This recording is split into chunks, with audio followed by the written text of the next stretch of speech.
Well, hello, everybody.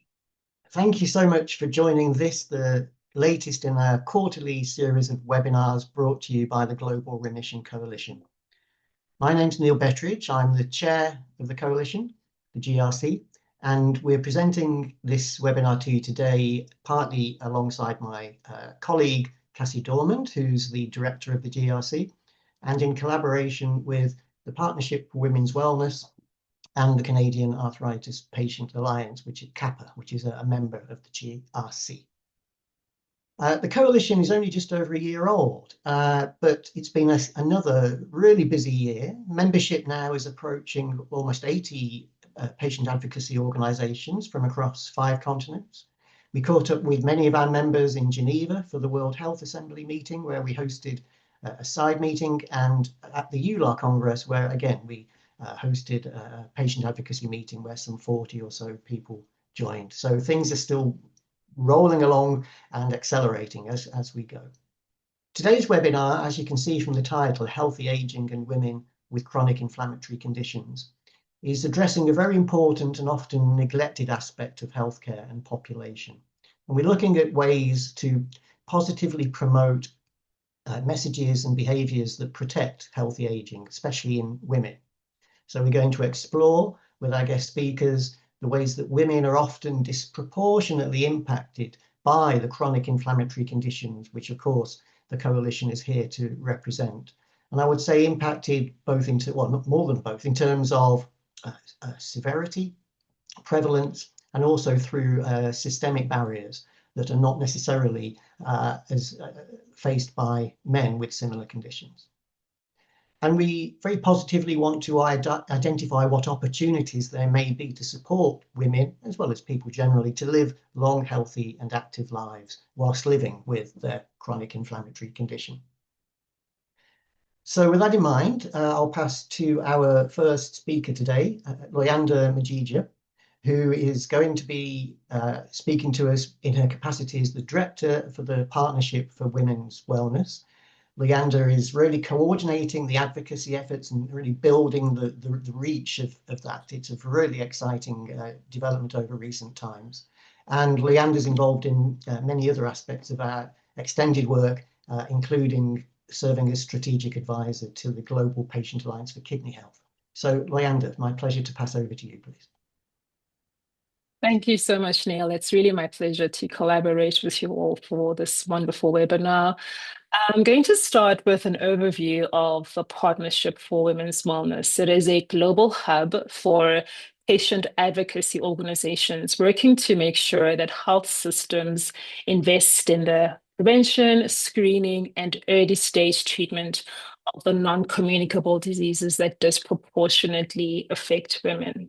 And those include conditions that show up later in our lives, but often go unnoticed until they've progressed to advanced stages.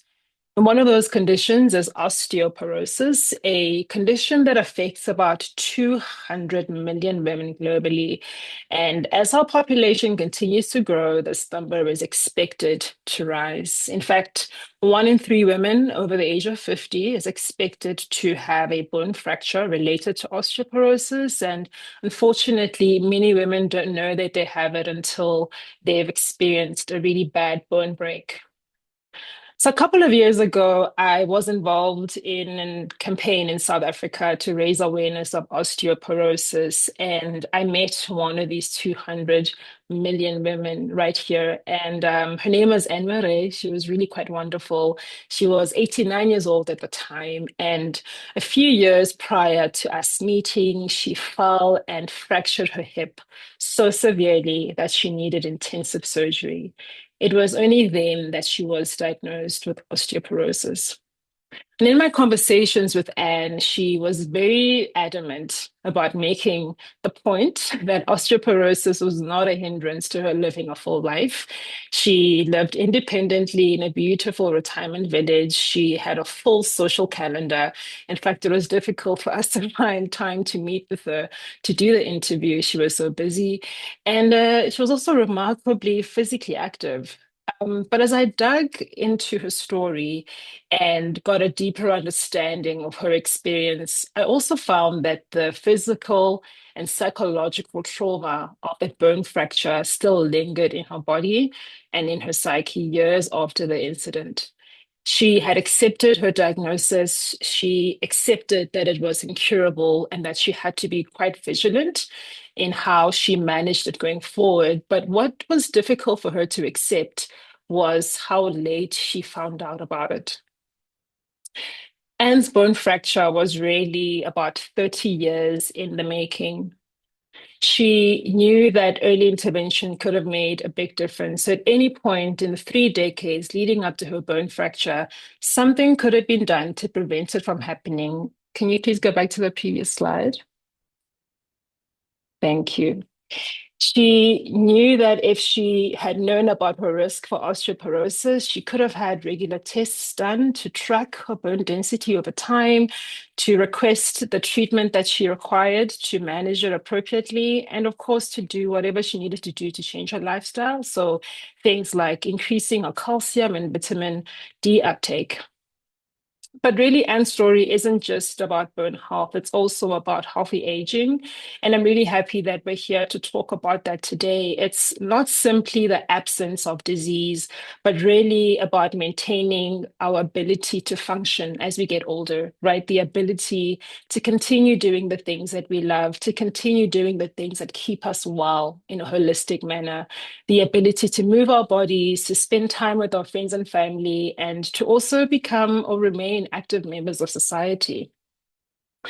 Anne's story also represents a broader spectrum of conditions that become more difficult to manage as we get older. It serves as a reminder of the fact that aging doesn't begin in old age. Really, it begins much earlier in our lives, and we need to have the health system, society, policy making working in concert to make sure that we reduce our exposure to health risks, to make sure that we expand access to screening for women and provide them with early treatment throughout their entire life course. Next slide, please. And so, in addition to bone health, the Partnership for Women's Wellness also works on chronic inflammatory diseases because as we age, we become more prone to inflammation, which can trigger or worsen chronic inflammatory conditions like rheumatoid arthritis. Over 18 million people in the world live with rheumatoid arthritis, and women are twice as likely to have the condition as men. These conditions can cause irreversible damage to our bodies and sometimes lead to death. And that's why, as the partnership, we consider early action and achieving remission crucial to slowing down disease progression and preventing poor health outcomes, because we know that there's evidence to indicate the fact that remission is truly a game changer for how we manage these conditions. It enables people to work, it enables them to perform optimally in various other aspects of their lives. It can help us to reduce healthcare costs and ultimately improves outcomes for individuals, for health systems, and society overall. Next slide, please. So, the Partnership for Women's Wellness is really guided by the principle that early is better when it comes to improving women's health outcomes. Early is better for women and their families. Early is better for health systems. Early is better for economies and society overall. And that's why we're really, really excited to be able to provide a platform to the partner organizations we have in our cohort and various allied stakeholders to advance advocacy. Some of the ways that we do that is really raising awareness among policymakers and other interested parties about the burden of these conditions on women. We raise awareness about the value of prevention, screening, and early treatment. We also use the lived experiences of women like Anne, right, alongside scientific evidence to make a really strong case that can inform policy decisions and ultimately strengthen our health systems. Thank you.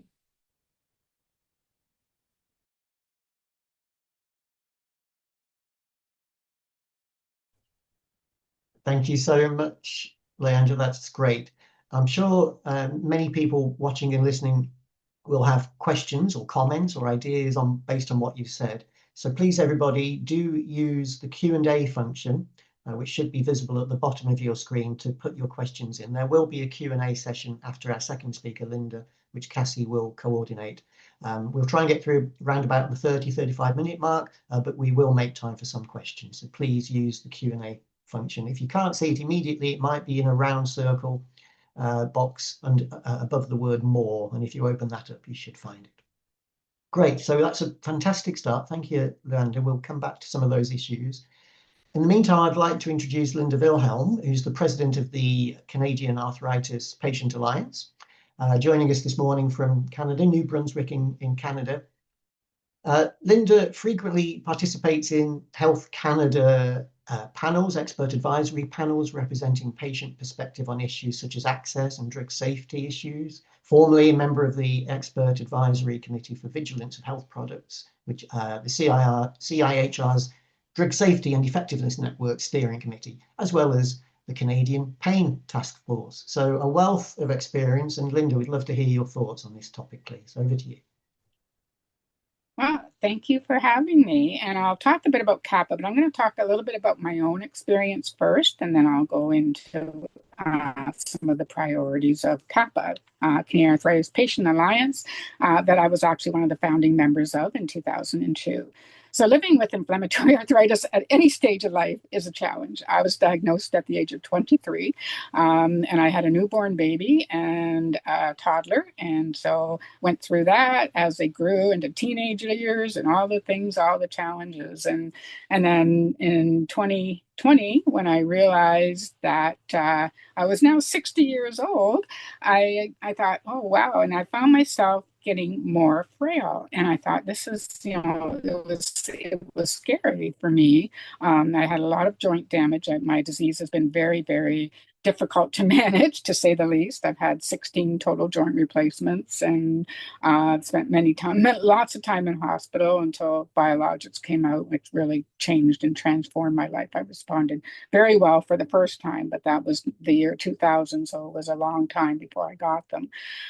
So I found myself becoming frail, and then the pandemic hit. And of course, we were all isolated. And I actually thought, okay, now it's a good time to get outside. So I thought, I need to do something. I need to start getting active and try to rebuild some of my strength and stamina.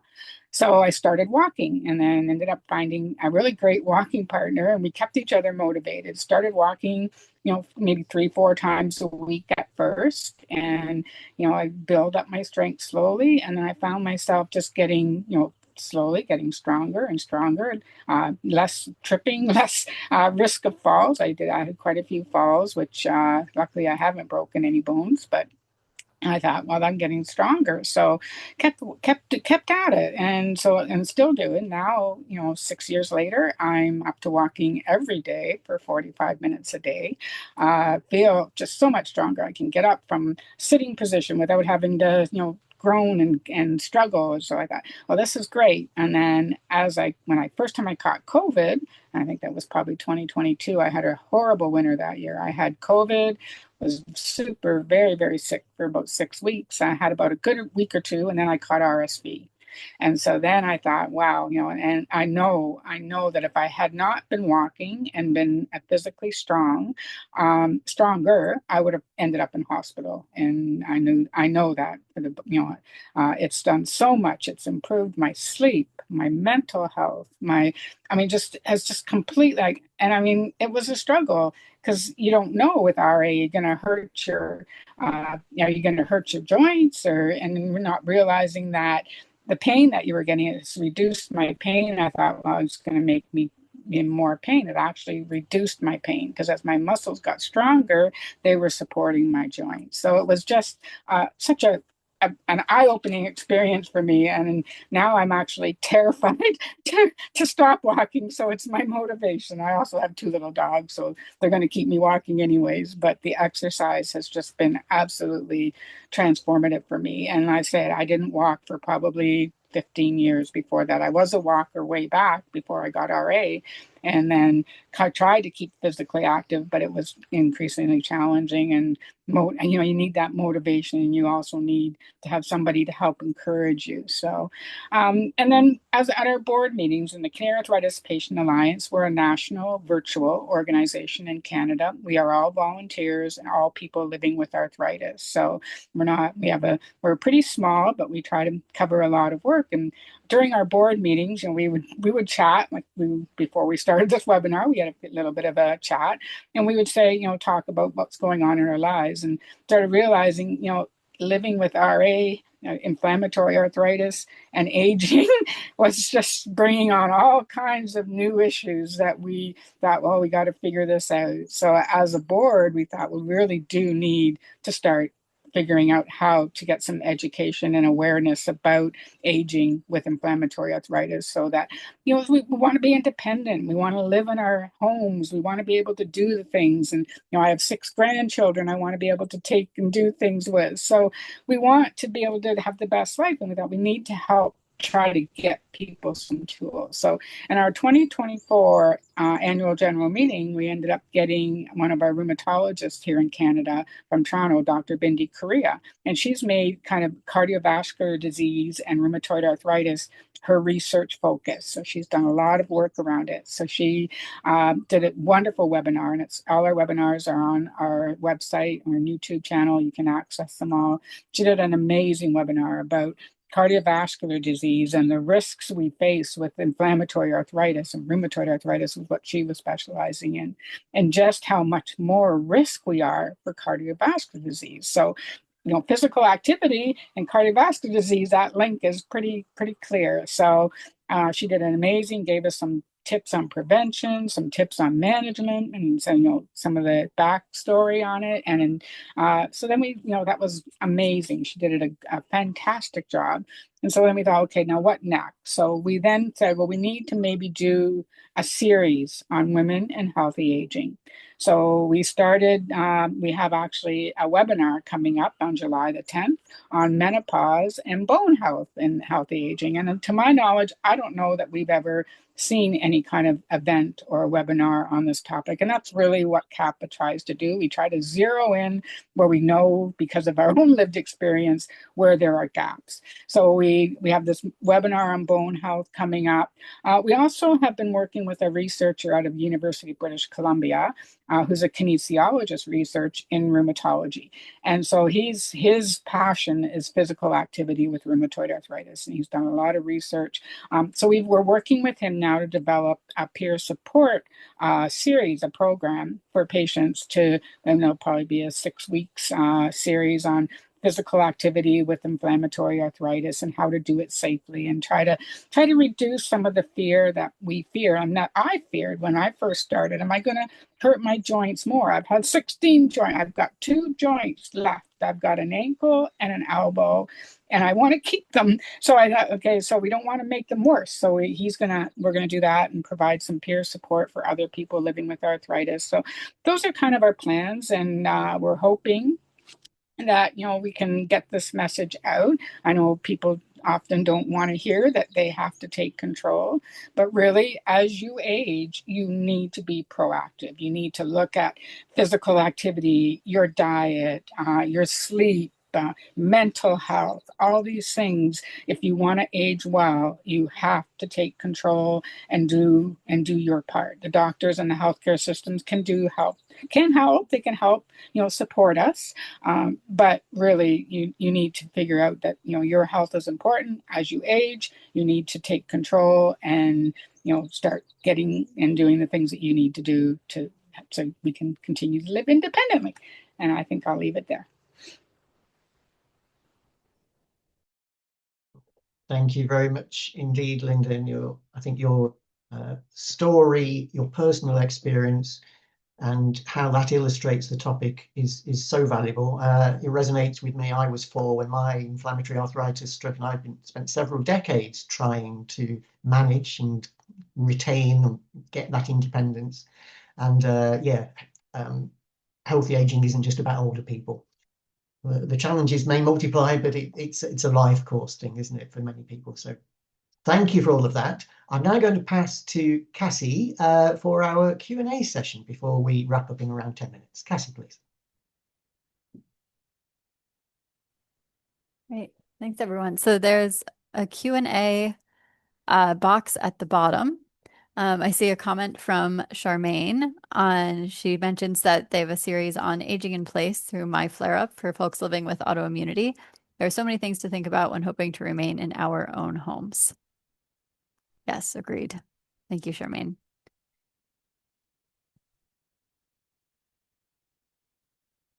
And then a question for Luanda and on the PWW.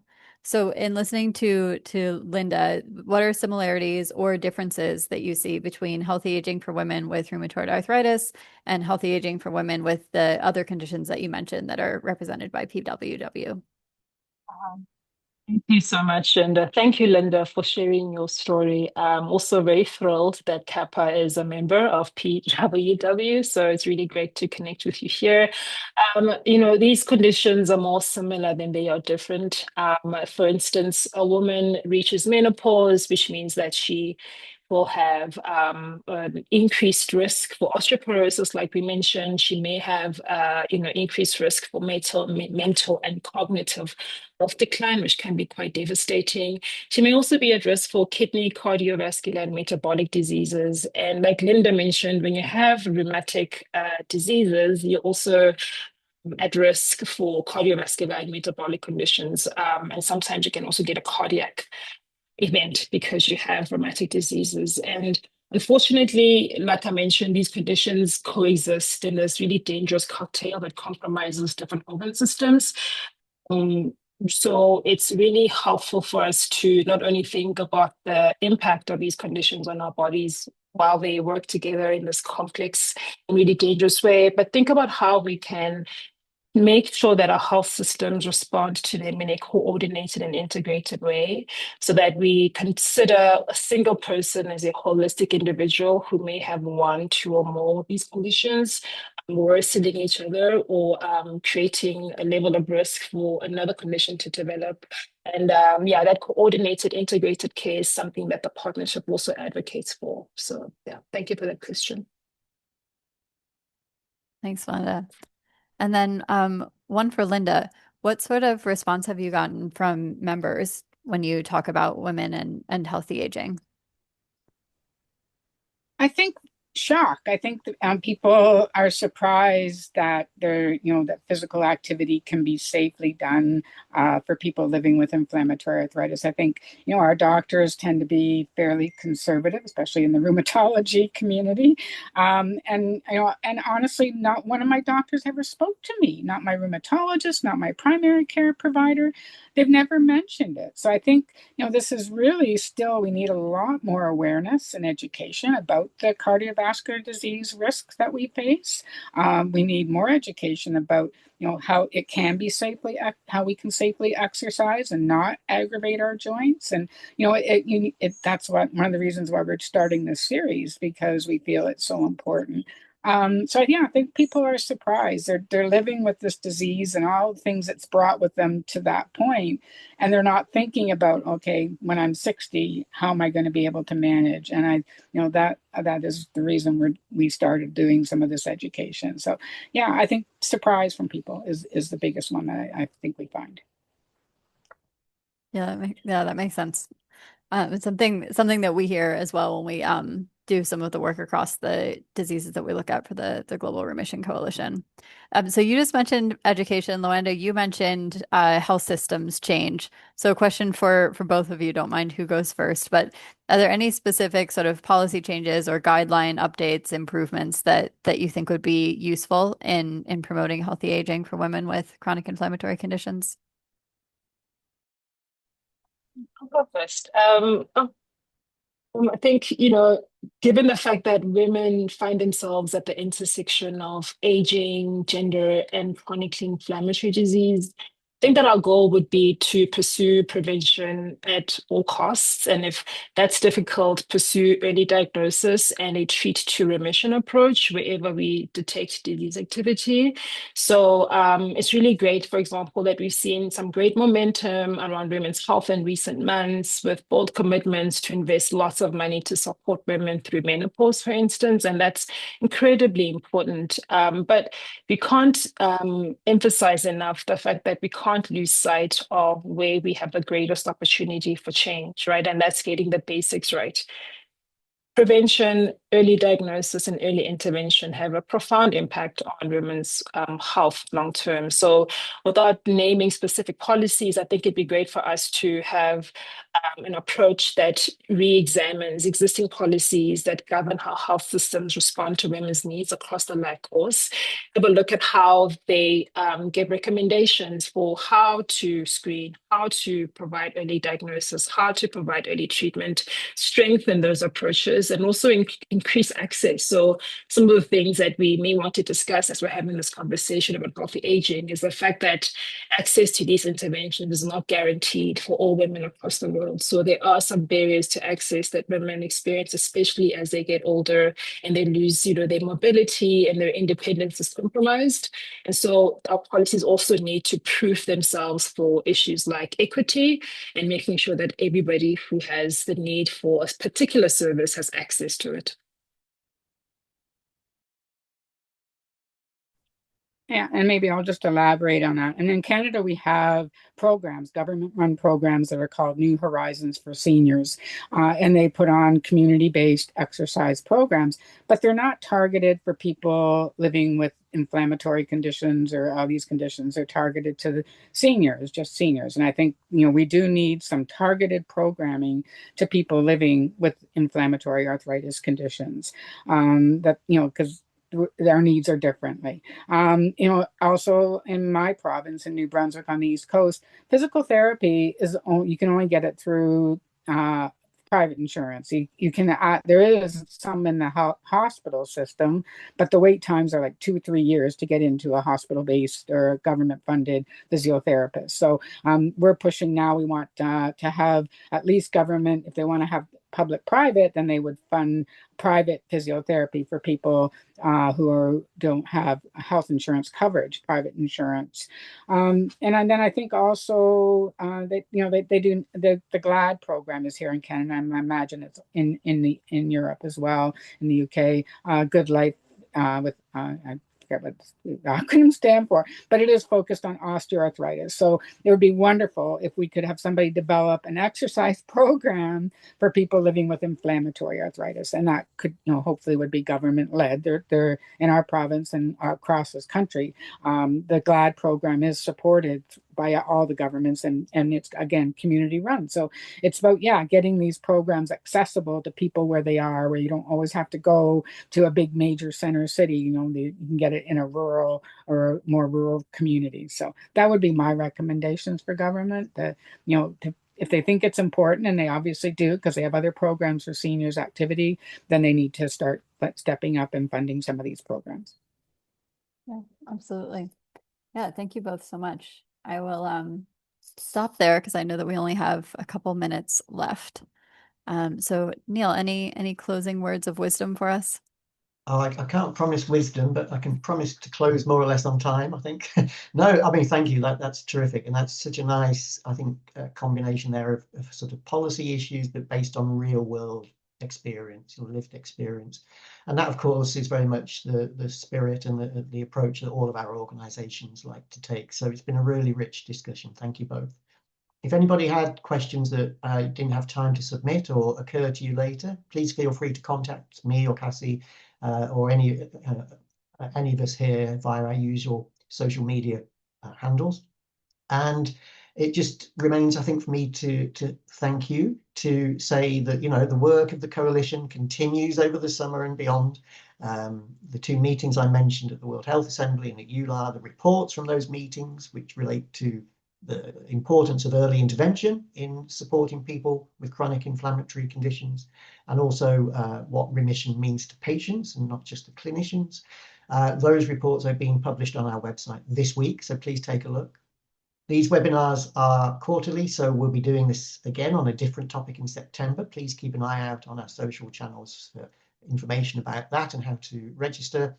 And finally, then, just to say thank you again to Linda, Leander, Cassie, of course, for co-hosting with me, but mostly to you all for giving your precious time to join us today. This will be available as a podcast afterwards, so please promote it, tell your friends and colleagues. And of course, you know, together we're stronger. So let's keep this moving. Thank you, everybody, and have a great summer. Bye for now.